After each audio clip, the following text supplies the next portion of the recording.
Hello, and thank you for joining us for the University of St. Francis Lecture Series, a program of the Allen County Public Library. Tonight's program is entitled How Ethical Clarity Supports Strategic Decision-Making. Dr. David Stehlik will discuss the centrality of ethics in sound business strategy. My name is Steve Miller. I'm a reference librarian here at the Main Library in the Information Services Department.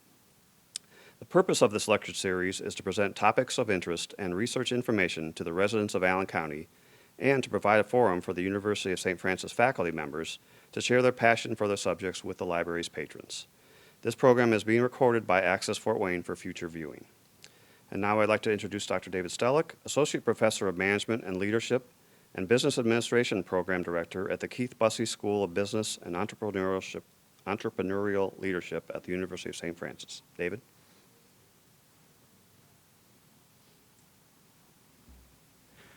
Welcome everyone here and online, and don't forget to smash that subscribe button for Access Fort Wayne and hit the like button so that you can see more great content that will be supported throughout our community.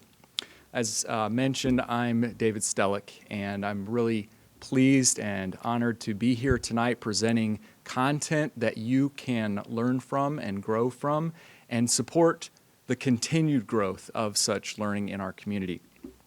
Before we get started tonight, and this is not just something I do, but it's something I'm intentionally also doing for the purpose of making my point.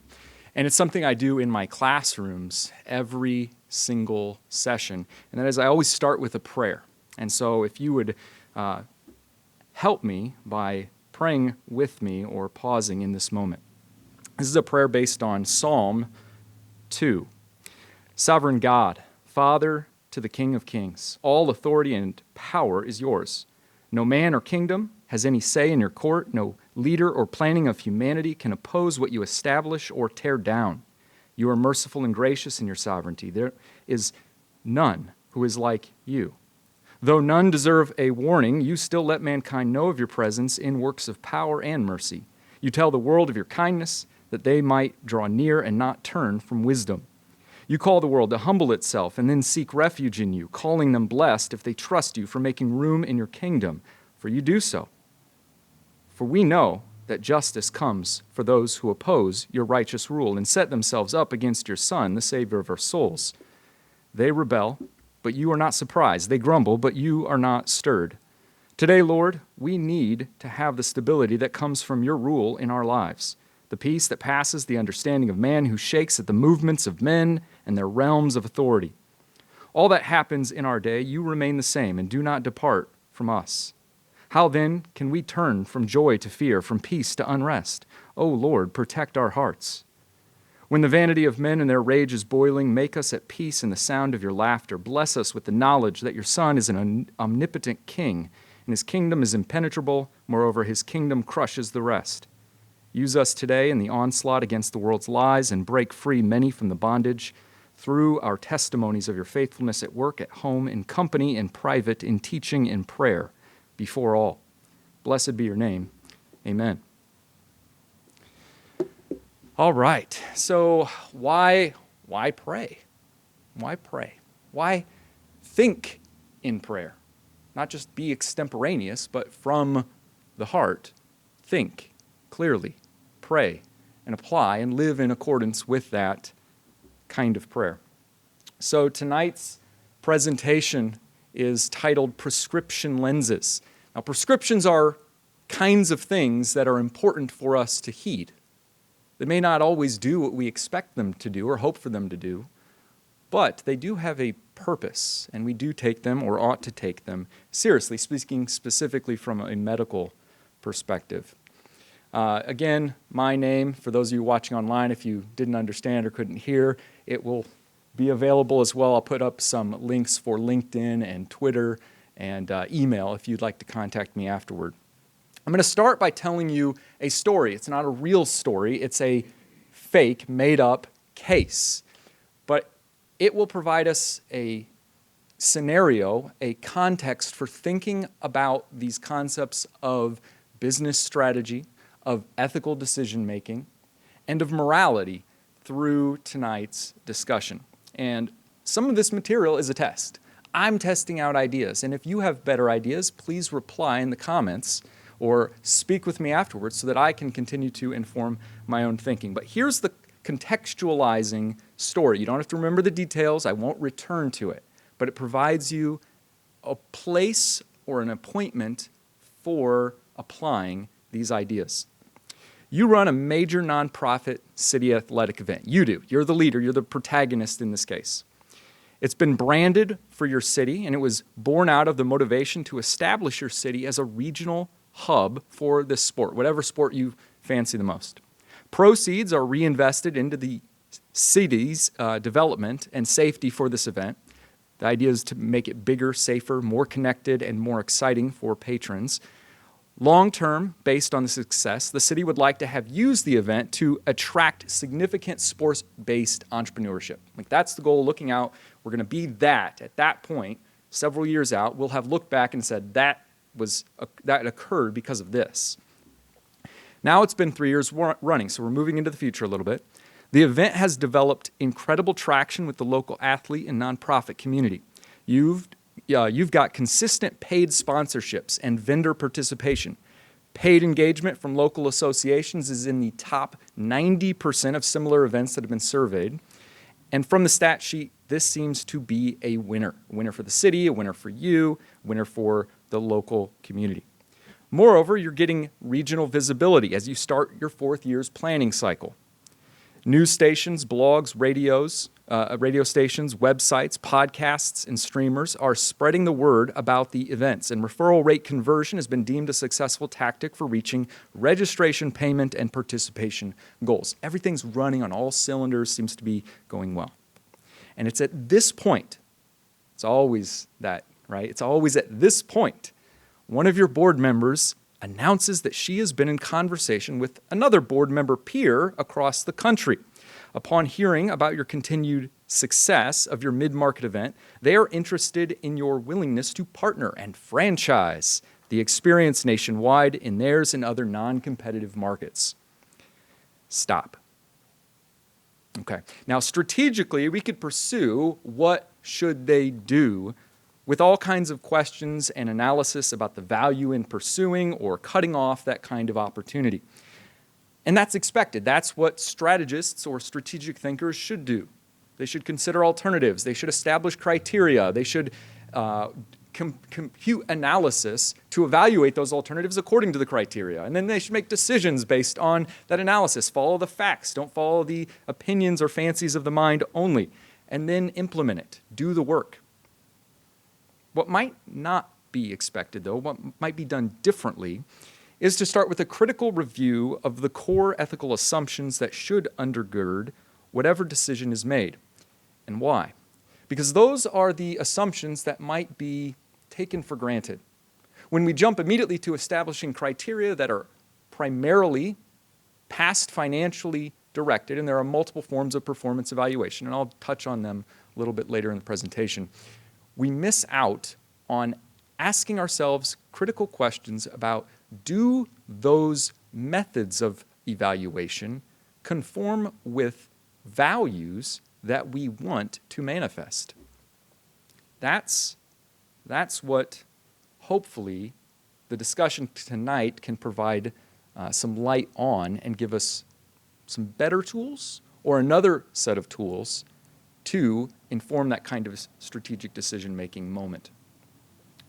And before we jump into the definitions that kind of establish the arc of the conversation, I'm going to give you a premise, an assumption that I'm coming with to begin. And that is, if you were to think for a moment about the power of excellence in your work, the power of excellence in your work. If you have values, which you all do have values, and we'll talk about how I know that and how you can know that as well, then there makes the case, you can make the case from that you should propagate those values. If they're worth you living by, then surely they are worth others living by. And not only do I know that to be the case, I know that you actually do that. I know that you do that, or at least you try to do that. And that brings up the question of ethics. But in a world where performance matters, where we measure performance by numbers, we quantify everything, your credibility fluctuates with your capacity to do a good job. This is how you keep your job. This is how you don't keep your job. This is how you get promoted. This is how you get overlooked for promotion. Now, I'm not suggesting that's fair, right? That's an ethical concept, fairness. Rather, that it's just unlikely that you will be granted an opportunity to shape conversation and action about what issues matter to you if you are not excellent at your craft. The solving business problems by doing good work is a first step in doing good as a business. So I have up this quotation. I don't note who says it because I said it, and I just put quotation marks around it. So somebody said it, and that was me. But the idea is related to a proverb that says, do you see a man that is skillful in his work? That man will not stand before obscure men. That man will stand before kings. And who are kings in the ancient world? They are judges. They are those who establish rule and dominion. The principle here is that excellence in your craft that adds value, provides you a platform to promote values. Among who? Among people who make decisions that affect the realm, decisions that affect justice. So do you want justice? The first step you have to take is be excellent at what you do. Be excellent in your vocational work. All right, so we've covered some things already. What I'm going to establish next is my thesis, a hypothesis of kinds, that we will work through the system, the cycle that I'm presenting, and then establish definitions according to that thesis, where we jump into the specific disciplines a little bit, and from there, try to craft a larger picture of how all of this works together. We'll have some takeaways from that and maybe a couple tips for practicing in your own space. And then throughout, I will address an individual that I find as a role model in this space who's passed away now, but offers a lot of value in his written work as well as professional work for us to follow. All right, so here is the thesis. How do we look at strategy and how do we look at ethics together? We're going to look for ethical grounding in strategy and how organizations speak about themselves, exampled in the choices that they actually make. So the thesis is strategy, being a long-run oriented endeavor, requires ethical scrutiny. And I'm going to use a Harvard Business School definition of strategy throughout, and I'll talk about that, and I'll give you that definition.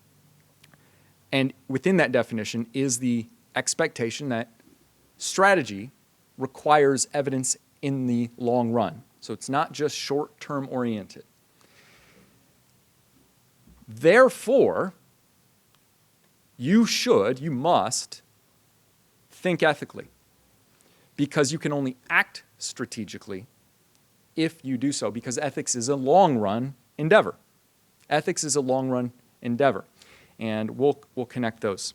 But strategy usually involves the integration within an organization and integrating features, where there is a required kind of logical consistency in the behaviors of the organization, in the people who do things. People do things. You will see the request within, not always audibly, but tacitly, of the workers of an organization, that their organization act consistently, in that what they say to customers, what they say to the community, what they say to employees coheres with actions that are actually taken in the work that is being done, in the promises that are being kept, whether they're tacit promises or they are explicitly made. Now, what I mean by that is if a company says things publicly about valuing customers and its intentions to develop quality products, giving us some definition of quality along the way, their concern for the community, their importance in long-term development of talent, it's clear that they're doing things that manifest those espoused values get actually practiced. So there shouldn't be distrust. We shouldn't work in an organization and say, well, I don't see coherence between what is being said to the community and how we're actually being treated based on the decision that was made on Monday, based on what happened over the last 2 years. That's the point. That's the point. We want to see behaviors cohere with promises. And we want to see the visible cohere with the invisible as well. And some of this will show up visibly in financial documents, right? If they say that they are focused on growth, then we should see spending in certain categories. Maybe we should see expansion. Maybe we should see hiring drives. Maybe we should see special career fairs at certain places. We should see some kind of evidence. And so that's the argument that is being made. I will now drive the nuts and bolts with definitions. So we'll start with 3 big disciplines that are much larger than can be covered in a semester, let alone an hour, let alone a 4-year degree for anyone who's studying these things. These are millennia endeavors. But I'm going to try to do a miracle here and present them in the time that we have, in a way that we hopefully can get the point. We start with ethics. And we'll dive into each more specifically. But when we're talking about ethics, we're talking about the sustaining, cohesive, and propagating work that should demonstrate an alignment between values and goals. And goals I don't mean in a consequentialist sense, which is one area of ethical theories, but I mean the logical sense of goals. The second is business. And business, and the argument that I'm going to give for business, is that business does not exist in and of itself for itself. In a philosophical kind of way, business to be good, to be right, be doing the thing of business, it must accomplish the actual purpose of business. And the purpose of business is to provide the goods and services for a community or a society that the society wants for living the way the society wants to live. So a business is doing good if it's providing goods or services for that community that wants those goods and services for the kind of society it wants to be and the way the people in the society want to live. And then strategy. And this is the definition that I will be coming back to and explicating further. It's the Harvard Business School definition, at least part of Harvard Business School. They don't always agree on everything internally. But it's an integrated set of choices that positions a business in its industry to generate superior financial returns over the long run. Okay? It's an integrated set of choices, and I always use my hands when I'm talking with students to give them that sense of memory recall. Integrated choices that align, that hold together, right? A 3-strand cord won't break, right? That's the point. That positions a business in its industry, meaning it's not everywhere. It's in a specific space, and I don't mean geographically. I mean in how it competes against rivals in its industry in a way that generates superior financial return, and we'll talk about what superior financial return even means, over the long run. Over the long run. So not just like in a 3-month period of time, not just in a quarter, not just in a year, an indefinite length of time. Right? I don't know, many companies are saying, well, we want to be successful for 15 years, and then we just want to fall off the map. Right? We think of an indefinite period of time as the long run. So let's jump into ethics. Now, for those of you who are watching, you may want to speed up the video at certain points in the presentation because there's some minutia that I will cover to make sense of the overall argument. But there's value for us here to recall definitions related to ethics and the specific ethical theories that have really been the lion's share of ethical thinking in history. And those would be justice theories, more recently, justice theories related to what's fair, processes that are fair, that treat everyone equally. Doesn't mean gives everyone the same result, but there's a fairness in the system. There's a principle that treats the community's needs as more important than the individual's needs in a decision in an equitable manner. Then there are deontological approaches to ethics, specifically thinking about rights and principles of duty and expectation and living into those principles, right? So we have Kant's deontological categorical imperative in his approach saying, can we apply this everywhere all the time? There may be challenges with doing so, but that would be an approach to doing what is right. Then we have our consequentialist theories, most notably utilitarianism, right? Generating through a decision, which decision generates the most good for the greatest number of people. It's an optimizing, goal-oriented approach to ethics and ethical decision-making. And then we have our virtue ethics, right? What, again, thinking about what does the community need versus the individual, what does the exemplar individual do?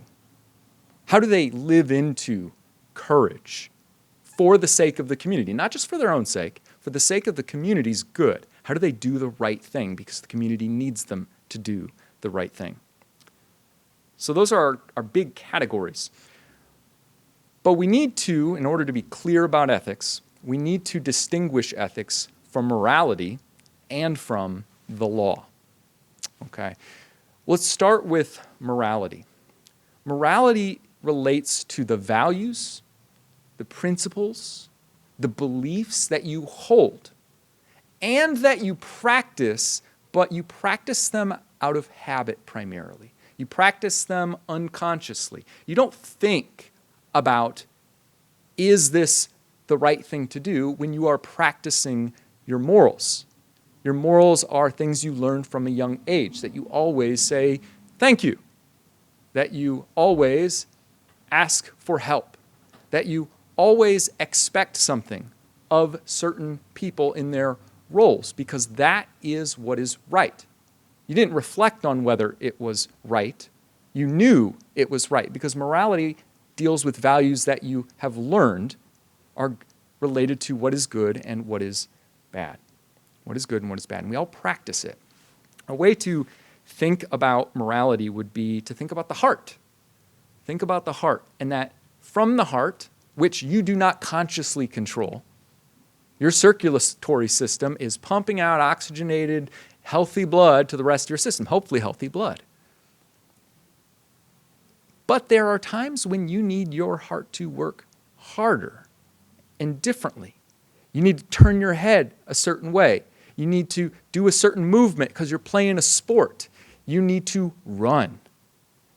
And you need more of those nutrients in your body flowing around. And so you need to consciously control things related to your heart.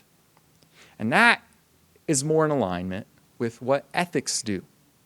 They're a conscious control or realization of the uncontrollability of your morals. And so there's some kind of dissonance. You feel the dissonance between your morals and your practice when your heart may be unhealthy. When your heart may be unhealthy. And then there's the law. And the law is prohibitive primarily as a coercive power on practices, on behavior, to say this is what we must not do, or this is what you must do. So morality tells us what is good, what is bad. Ethics tell us what is the right thing to do given that we believe this is good and this is bad.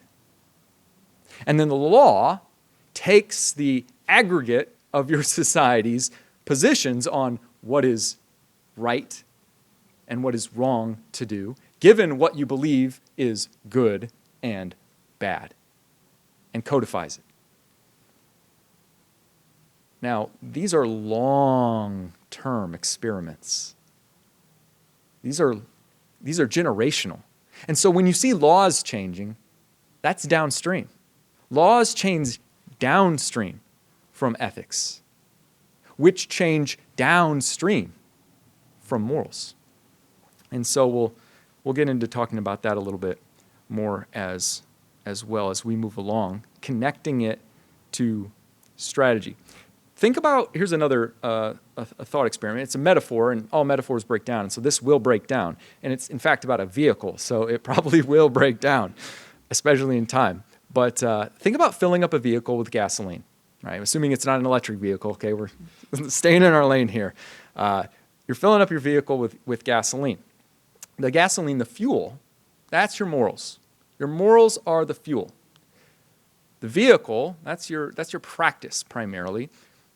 But ensuring that you don't stab the gasoline pump handle through your window, that you don't start pouring gasoline into the trash can, you got to consciously make sure you know where the fuel goes. And that's what ethics does for us a little bit. It gets us to think in such a way that we do not make mistakes with our values, that we get to see them practiced.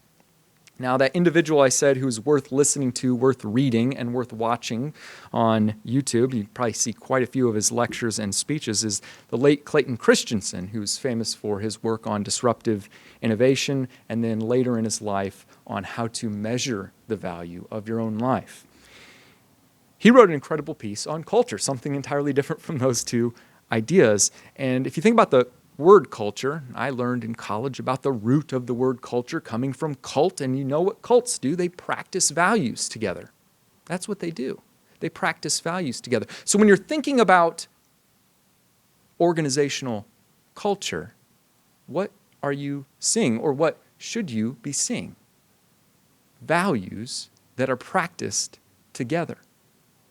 And what does that help us do? It helps us solve problems coherently, because we practice values together in solving those problems. It helps us codify in an implicit kind of way what we want to see happen and explicitly demonstrate it without having to think through those decisions every time. You want to see this in practice in life, generally, we can think again about the good book that tells us how this is all coming together. The word says, "Have I not told you, O man, what is good? Do justice, love mercy, and walk humbly with your God." And this illustrates how ethics play out strategically in a community, in a society. You want to know what goodness looks like? Let me explain it. Do justice. Be fair. Don't have unequal weights and measures. Show impartiality in your judgments of people, in your decisions on hiring processes, in promotion proceedings, investments in research and development, in scrutiny of people's actions for discipline. Love mercy. If you are excellent in what you do, you build slack into your system. And when you build slack into your system, you can treat people better than they deserve to be treated because you have more than you need. Whether that's giving someone who doesn't develop as quickly a little bit more runway with their development cycle, whether that means giving someone an extra chance on a sales demo they just didn't do well on last week. When you are excellent, you have the capacity to help more people. And then third, walk humbly, because you know you haven't lived into your ethics every day perfectly either. And that helps you be more aware of areas to live into your ethics more appropriately daily. All right, that covers ethics. Let me touch on briefly what does it mean for a business to do good. I shared that definition earlier, that it's an organization that provides goods and services for society, that society wants and needs in order to live the way society wants and needs to live. And that means for us that businesses are moral endeavors. They are moral endeavors because they are providing goods and services which are patronized by people who believe those goods and services are desirable or needed to live the way they want to live. And so what you really see when customers and organizations that sell products and services come together for a free exchange is that they agree on certain things together. Certain values are being expressed and are cohering between the two. And when you look at a business and you say, for instance, wow, those products and services would not have been permitted in our society, maybe even 20 years ago, you are seeing a dissonance between values in society 20 years ago and values in society today, and organizations that are either changing their values or have never changed their values. And that's an important thing to witness, is that just because an organization is doing something they haven't done before does not mean the values of the organization have changed. It just means perhaps that you didn't really understand what the values driving that organization were. And conveniently, it was hidden, not intentionally necessarily, but it was hidden from you because you made an assumption about what the values really were. And so what you saw practiced was a reality that your hypothesis conveniently did not take into account. In this case, inconveniently. So when we think about companies that may be doing things or promoting things, and some people say, that's just window dressing. That's not really what they believe. They don't believe in those things. They're saying they believe in those things in order to signal that helps them make more money. I respond, exactly. They're showing that that's what they value. Don't hold them accountable for something that's not true, meaning they don't necessarily practice the same value that you adhere to and practice. And you were mistaken in thinking that they did. They're actually manifesting true values. Now, I'm not telling you in that, just so we're clear, what they espouse or is actually practiced is valuable to me. But as a college professor, I have to at least open the opportunity before you that you could choose that. You could choose that and say that's good. You have the right to make that choice for yourself. So what this means for those who care to see the fortification of existing social concerns promotions or the erosion of the same social concerns promotion in the modern day is that you must address upstream. You must address formation of morality, the morals, the values. I'm not speaking to a specific morality. Obviously, I have a specific morality that I think needs to be fortified and supported and made more robust. But I'm trying to show you the strategy for society that will work, the only one that will work. And then we'll take it into business, is that you have to strengthen ethical thinking and critical reflection on the harmony or disharmony between values and behaviors, revealing the needs for congruence and harmony, which is ethical reasoning, teasing out the answer to the question of what is the right thing to do, which is necessarily a question of congruence between values espoused and the activities and behaviors practiced. All right. Now we're going to touch on business strategy. Business strategy. This is an example image of a lot of information about business strategy, traditional business strategy from the 80s, primarily from the Harvard Business School's Michael Porter, if you're familiar with the Porter's 5 Forces. This is another approach to generic strategy that's kind of all captured on one slide. Now let's come back to that definition of strategy that I mentioned earlier, an integrated set of choices that positions a business in its industry to generate superior financial returns over the long run. This is a synthetical view of business strategy as it relates to the positioning school, in that you need to succeed in industry. The idea is to create an advantage for yourself where you can succeed in industry, but there are some components in that definition now that we're going to tease out: the integrated set of choices, etc. Positioning in the industry, what does that mean? First and foremost is, though, the fact that those decisions you make need to be integrated. How do you make integrated and aligned strategic decisions for a business? Well, that is that they have amplifying effects. They're integrated choices. So if you are focused on a certain goal, say you're Microsoft, and you want to scale massively. You want to decrease certain aspects of your cost structure and certain fixed costs, whether that's related to servers or computing, power, microprocessor use, or otherwise. Maybe it's in your languages that you use in building different software products. You're going to look for decisions that can help you achieve that strategic goal, such as finding ways to have more users that you can market to.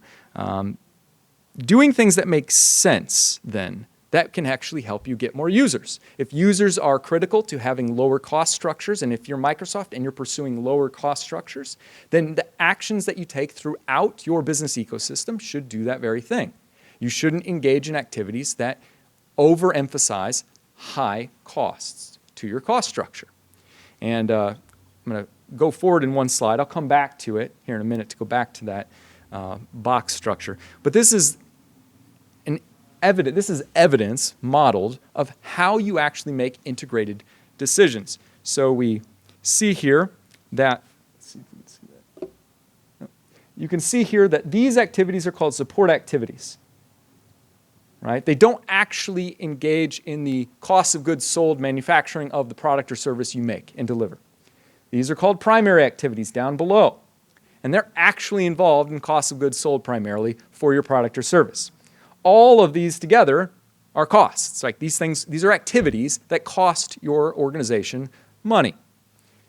And you're hoping to ultimately set a price that provides you with surplus value beyond your cost structure. And that can cover other kinds of expenses as well. That leaves you with a margin. That margin is superior financial return. But that's only part of that superior financial return, because superior financial return means other companies in your industry, which aren't going out of business, are also generating return. They're also producing profits. So superior financial returns means profits that exceed your rivals, in ratio primarily. So let's go back here. Okay. These two boxes at the top, cost leadership and differentiation, are what are called generic strategies. And generic strategies evidence two approaches to excelling your rivals in generating superior financial returns. And those two methods are having lower cost structures than your rivals in producing some kind of product or service, while having similar perceived value as your competitors' products or services. So we see a product by a cell phone manufacturer, and let's say it's on the market for $100. And we see other rivals have similarly priced products for $100. But our first company is able to produce that product at 70% of the cost of its rivals.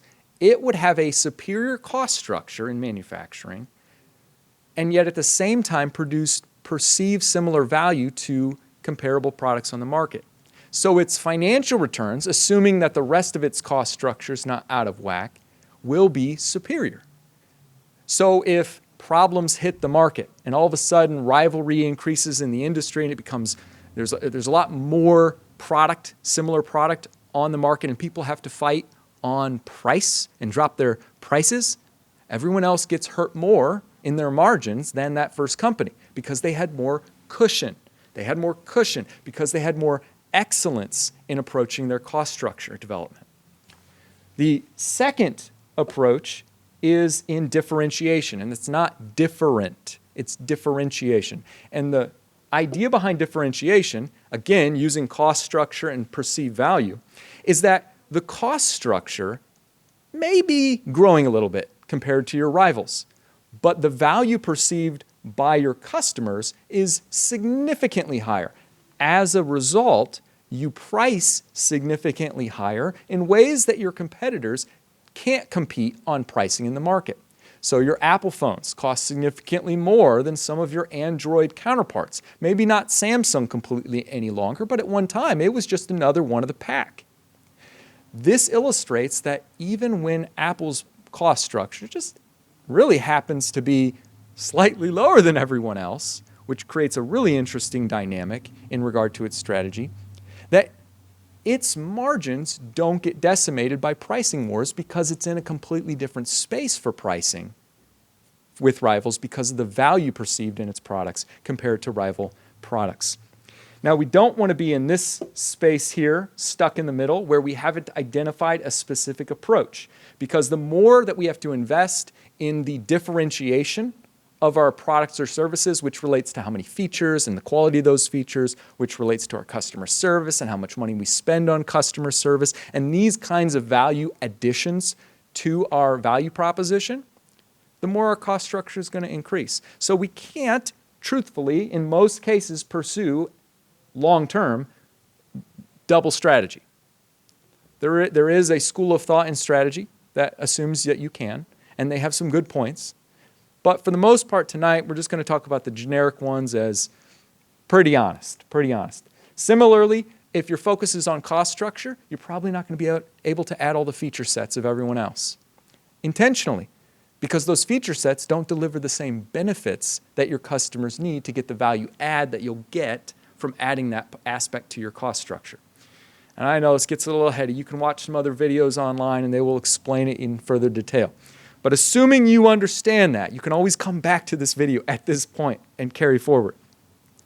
But that's our approach to generic strategy. That's our approach to generic strategy. Now, okay.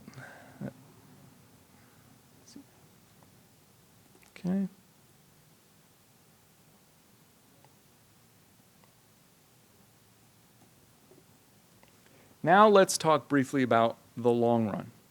So we've talked about the generic strategies related to linked, interconnected activities that generate superior financial return over the long run.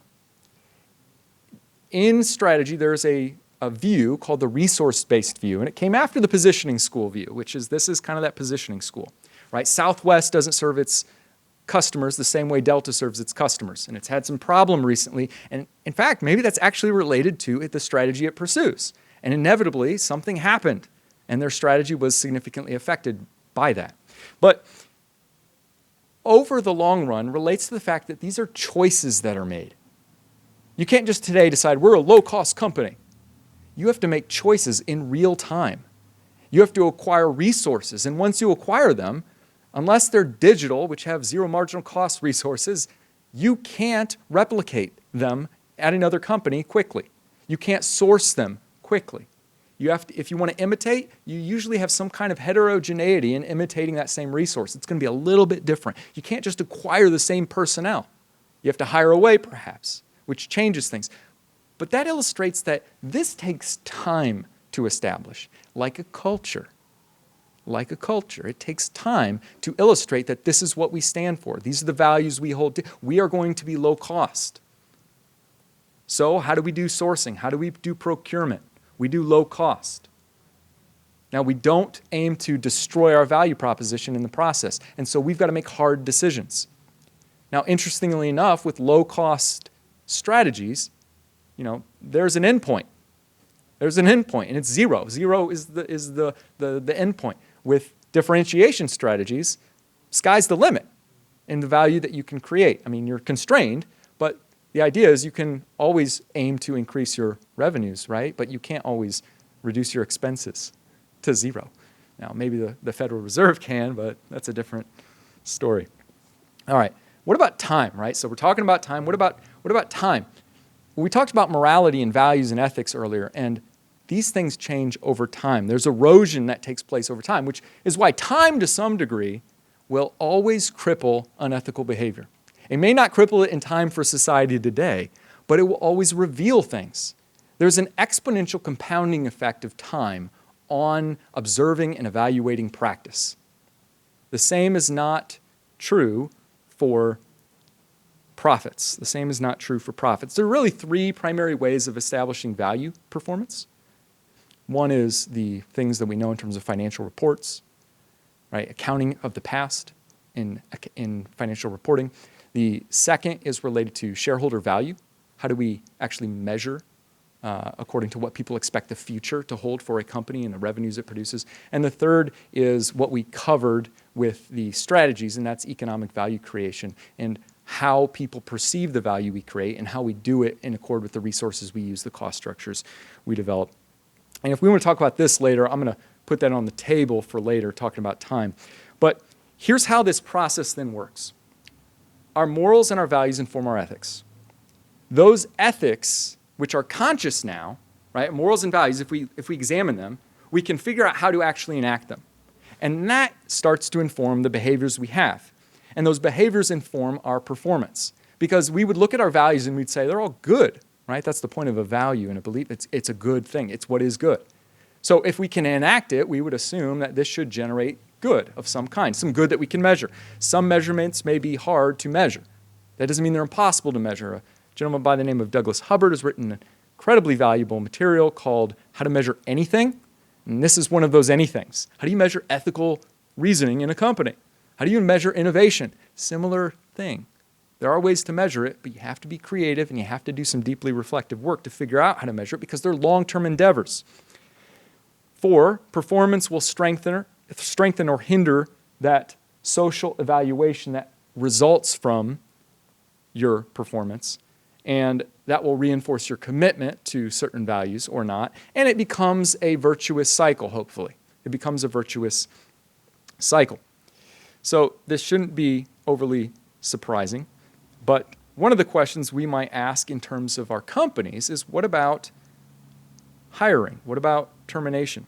Consider whether your hiring and retaining and termination policies actually enact the belief that you say you want to promote, right? So we stand for this stuff in our company, in our organization, and then you hire people. And often we're hiring for certain skills. Now, some people say we hire for culture fit, but we actually hire more for skills. And then companies will say we can train people to do the right thing. We can train people to, and I don't mean that in a moral or ethical sense, I mean skill sense in this case. We can train people to learn the coding. We can train people to work with this language, to produce these reports, right, to hit the nail this way, etc. But we have a lot of people leaving companies. And guess what? Those people make ethical decisions. And if people are joining companies who make ethical decisions based on their own morals, we are interchanging the moralities, the values of our companies quite frequently. And so we should expect that there will be dissonance in behavior in companies, that there is a massive risk of ethical lapses according to what our company says it values and what it actually does, not because there's some malicious campaign, but because we are changing out the actors of ethics so frequently, especially right now in 2023. And there are bigger macro environmental factors behind that. But this is something, if we want to act strategically, and what we say about strategy, something about it, long term. It's long-term effects to build these things. Choices have to be made congruently over long periods of time. And so you need people who can think congruently with your values over long periods of time in order to foster this cycle. Now, an interesting thought experiment that you might carry forward is think about the franchising that takes place in professional sports, right? We've all kind of acknowledged in business organizations, societally, that lifetime employment's done. That's not going to happen anymore. It's not been happening for the last 10, 20 years, and it's never going to happen again. Was that a mistake? And I don't mean a mistake because we want to provide people stability and jobs and money and all this kind of, I mean from just what we've talked about. Is it a strategically valuable thing to keep people, assuming they can do their jobs adequately or excellently in that range, for long periods of time? And how valuable is that? Is it strategically valuable to think about the long-term duration of an employee rather than their immediate skill set, rather than an immediate project that they're working on? Because in order to enforce your long-term strategy of cost leadership or differentiation, that must be true. That will be the only way that you can build. And there's more that can be said, but I'm going to finish up here with some takeaways and practical steps. The first thing that you could do is you could figure out how to identify your primary values. There are 4 primary values where all of those ethical theories align. One is related to the individual's needs as compared to the community's needs coming first. Which do you align in primarily in most decisions? Second is the comparison between, do you think choices should be made consistently all the time, or that choices should be made according to the unique context? That there should be a lot of resonance of sensitivity with the moment. Then you should red team, right? This is coming from a military as well as cybersecurity approach to challenging your own choices. If someone were to challenge your choice in the most horrendous way that you can imagine, how resilient would your current choices, your current system be? How could you attack blind spots in the way your company acts in accord with or in disharmony with your ethical values? And then finally, highlight non-negotiables for hires and for firing. These must be driven by values. They must be in accord with values. If they're out of sync with our values, then we are making a mistake in how we practice hiring or how we practice firing. So we can change the procedure. We wouldn't go and change the value. Some steps then to take away is related to the beginning thesis, in that you have to develop strategy from ethical reasoning if being strategic and succeeding with strategy is long-run oriented. So an idea would be to have your team complete and review their ethical lens inventory. And I say ethical lens inventory because I use a tool with my students and colleagues that comes out of a company called Ethics Game, related to Catherine Baird. You can watch her TED Talk online, and she covers ethical lenses and choices. And they have a tool that helps us see where people map on this grid, not because there's a right place to be on the grid, but because when you realize that you are on a place on the grid, you realize that you prioritize certain values over others when they come into conflict, because that's really an ethical dilemma. When you have to prioritize your brother over your mother, when you have to prioritize the organization over your colleague, or the reverse, that's an ethical dilemma, and you need values that are critically reflected on so that you can decide whether that's the kind of value you want to promote in behavior all along and long term, strategically. And then finally, you would want to think about all the decisions you make as an organization, specifically the strategic ones, the ones that relate most explicitly to value creation through low-cost leadership approaches or differentiation approaches, and whether you can avoid some mistakes in being more attentive to them. All right. There's more, but not tonight. There's more, but not tonight. And now I'd love to have you join me in discussion or questions, refine my thinking, improve my thought. Thanks again for everyone watching online. We'll try to respond out verbally with the questions so that they can be heard and dialogued with in the comments section. Okay, so the question was related to Apple Corporation and their employment practices here and abroad, specifically abroad though, in countries where the pay for their employees is significantly lower than what it would be in most Western countries for sure, and the labor standards are lower than what we would expect in most Western countries. How do I view their approach to labor, in that case, as an ethical or unethical endeavor? Is that getting at the question? How do you think they justify it? How do they justify it? Okay, so this gets at an aspect of ethical thinking, and that's rationale behind decisions, right? So what is the ethical theory that's justifying the practice? And some of the thinking could be consequentialist thinking. Does it help us achieve our goal? Consequentialist thinking is aligned with what is best for the individual rather than what's best for the community, broadly thinking. And it also aligns with the primary value of let's be sensitive to the unique situation rather than assume all situations can be handled equally well and equally the same in practice. So we have individual over the group, and we have unique circumstance over any and all circumstances forever. That consequentialist approach to making a decision can say, well, in this circumstance, we will be able to outperform in our cost structure that keeps all of our people with jobs.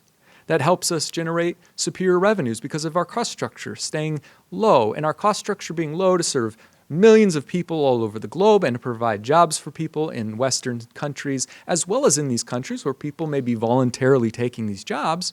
We are serving more people with good than had we not offered those jobs at all. And the truth of the matter is we wouldn't pay them more, we would find labor elsewhere. So, in fact, this is the best for them as well as the best for all of our customers. We are serving all of our... So I'm making a case not out of me, David Stehlik, making this argument for them, but saying this is how I would imagine someone who's maybe an internal ethicist at Apple justifies decisions that would maybe not be coherent with the values they have at home in the Valley or at home in the Western European countries.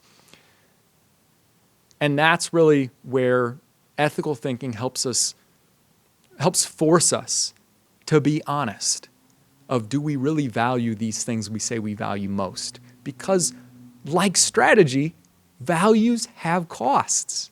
A good strategy is about choices that are hard to reverse, so that someone, if they want to imitate us, has to make a really difficult decision.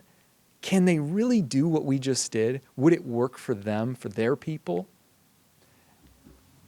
Consequentialist decisions sometimes push that, but often they are their rationales based on, it's just this one time. It's just this one time. It's a unique circumstance. And that leads to a lot of unethical choices in life, right? I'm only going to cheat once. There's marginal value. Clayton Christensen, who I mentioned earlier, has a great work. You can get it at the library. You can see it online digitally through Hoopla and their access that they provide you with as well, called How to Measure Your Life.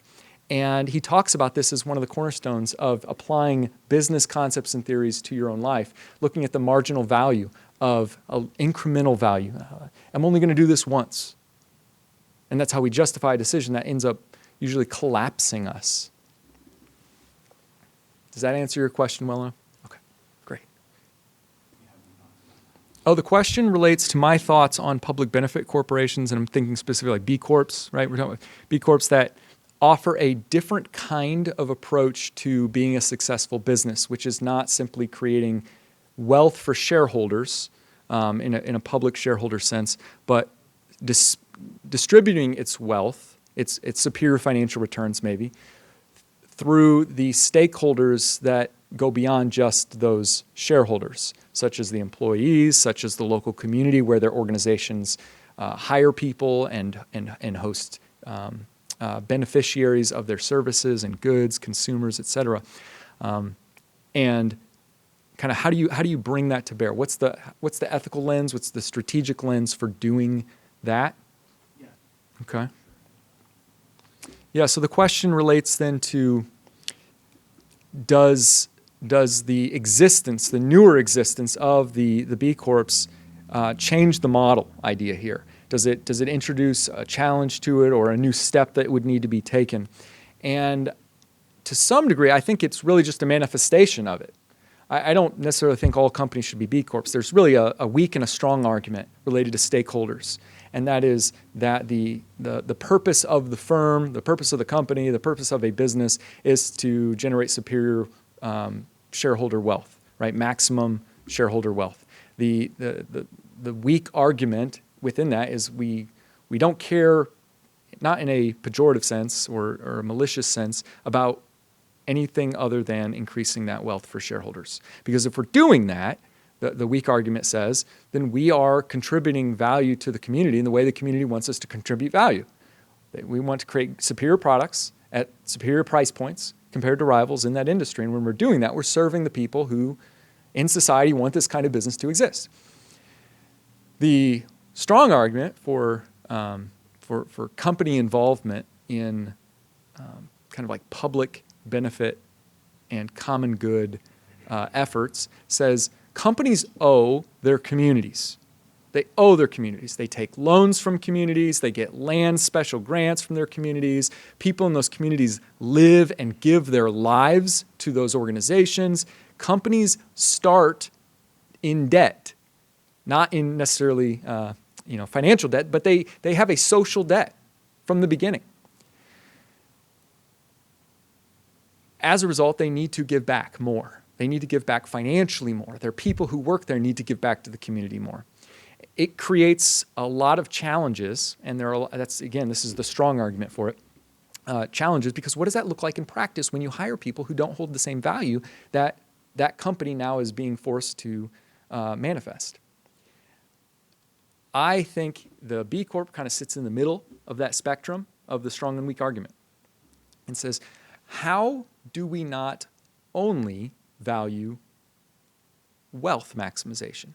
Not wealth maximization in a total sense, because I think community value is wealth creation. When people love to work at the job that they have, or create and be entrepreneurs in spaces, I think that's wealth creation. I think that helps communities, that helps society.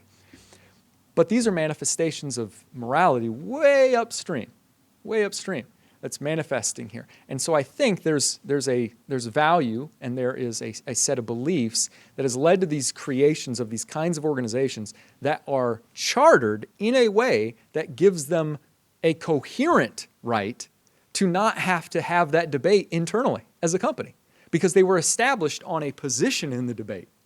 And so if people come into the organization and they say, well, we want to do this, and we could easily say, that doesn't cohere with our strategy. Our strategy is to maximize profits in a way that lets us contribute maximally to our employees and to the community and to our customers all at the same time, which means the ratio between the amount we give to each of those groups is not going to be the same as a company that isn't chartered the way we were chartered. Those companies could do more good or could do less, but it will all be fluctuating. It'll be in flux based on who's in and who's out in that organization. It won't be codified some way. That would how I kind of approach that idea related to this half-hearted model.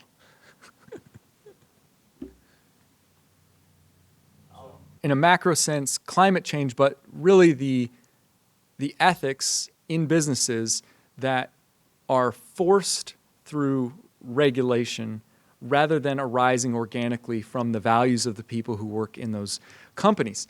And this really gets to the crux of the argument, which is you will be fighting upstream if the people in your company have values and beliefs that do not cohere with what your company is trying to do. Which doesn't mean get rid of those people. But it may mean being clearer about what your company actually values. And I think a lot of companies are afraid to make that explicit, because they're not sure as often if what they actually value will be accepted, despite the products and services they have being accepted. The real challenge then is really what libraries exist to help communities do, and that is inform. Create stronger conduits of knowledge acquisition, of judgment development. One of the things I do in working with students to become strategists is to help them form judgment. And that relates both to ethical thinking as well as business practice. But judgment is hard. It takes a lot of foundational model-based learning, framework learning, fact-based understanding, as well as practice, learning from practitioners. There isn't a perfect roadmap, but companies who want to make some kind of social change. And again, when I say companies, I really mean individuals who have voice within companies. And who has voice within companies? My argument was people who do excellent work. And so if you want to have a voice that helps shape organizational change, then the first thing you have to do is be excellent in your craft. And then you have to have some courage, moral courage, I'm saying, and I don't mean it in a pejorative way that you don't speak up, you're not courageous. I'm saying if you have values, which we all have, courage then is a way to manifest or vocalize that value for the sake of a community. Because I said virtue ethics, which is where courage would be valuable, shows up on the spectrum of the needs of the community over the needs of the individual being manifested, as well as sensitivity to the unique circumstance. What does this community need to be seeing or have evidence for it? And that's where a company can demonstrate courage by doing something that their community, their industry, needs to see. But there will always be costs. But if you have a value that helps you oversee a change that is worth more than the cost, right? Because if we take it to strategy, we talk about cost structures. The value perceived hopefully is higher than the cost structure that is incurred by that change. Then you can start to reform an industry or reform a society. But it takes people being pioneers. It takes organizations proving that they can do this excellently. And often it really takes a differentiator rather than a low-cost leader. And you look at companies like Patagonia as an example. People often point to Patagonia or others who are trying to show that it's profitable to do good. Good is in the way that they see good according to their value set. And if you're excellent in your industry, not just then excellent as an individual in your company, you can force a change because the value dynamics in the industry change as a result of your excellence. People had to start making phones that looked like iPhones when Apple was excellent. And that requires them to make changes in their supply chain. It causes them to make changes in their technological innovation. These are ways that you force change with people who value, or organizations that value different values than yours. Because at some point they have to provide goods and services that communities want them to provide in order to live the kinds of lives they want to live. And if a company's producing products that you don't want, don't buy them. Now that doesn't mean that's the only way to enforce your vote, but it's to say you need to promote your values first. And you can promote your values more easily and smoothly when you're excellent at what you do. People will give you a platform. And so it all works together. It's a big system. It's a big system, which first starts with, I think, be excellent. And if you are aiming to be excellent, it's because you value excellence as something.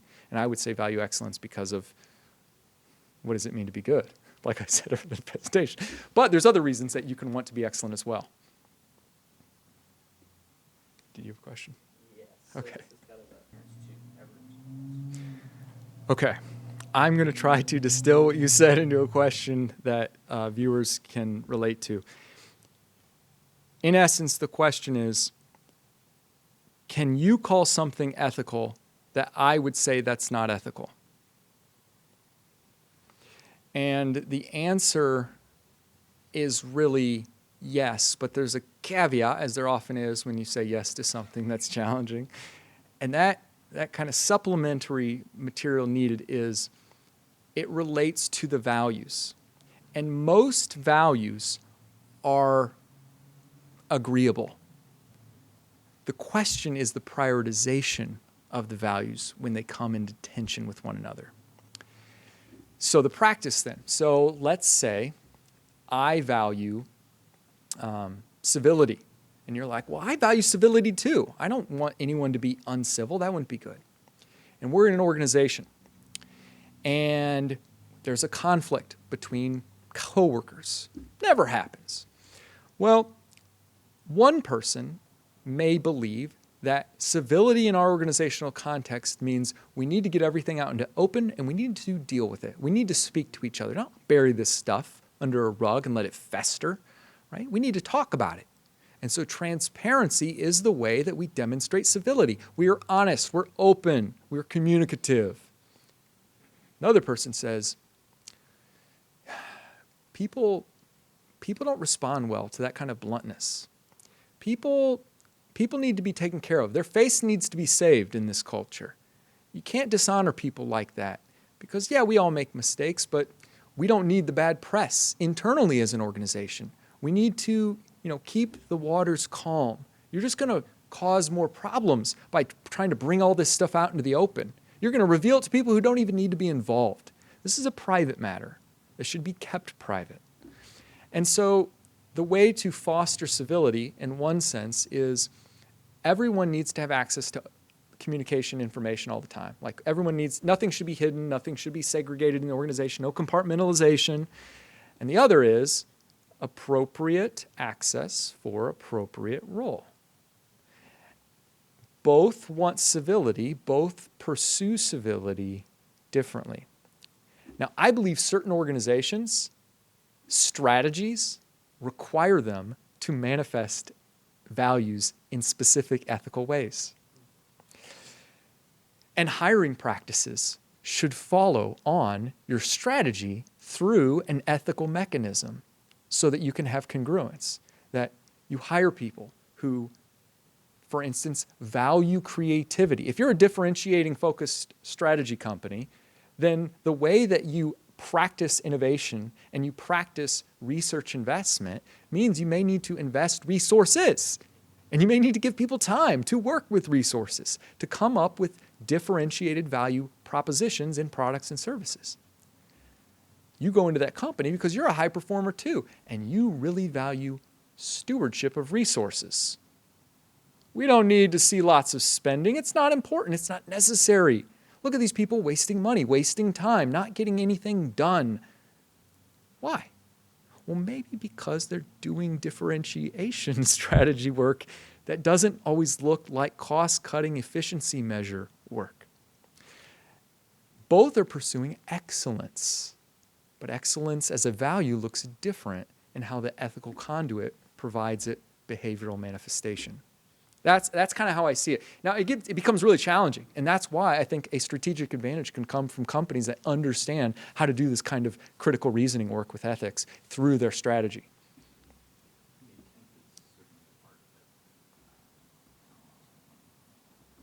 One of our patrons was mentioning the importance of intent, and having intent clear helps you to live into that intent better through the choices that your organization and its people are making.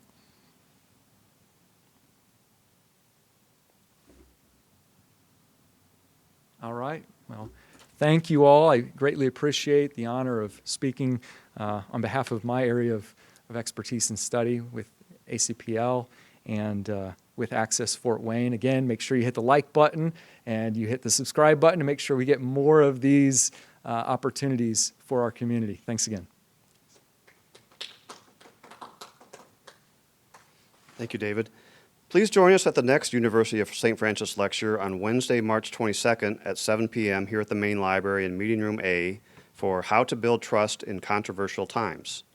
If you are interested in that program and our other upcoming programs for adults, children, or teens, please visit the Allen County Public Library website at www.acpl.info, where you will find a comprehensive listing of events under the Events tab located at the top of the homepage. Many events ask that you register in advance, so please take note of that. If you have any follow-up questions or comments regarding the information shared today or are in need of additional resources, please contact us at ask@acpl.info. Thank you.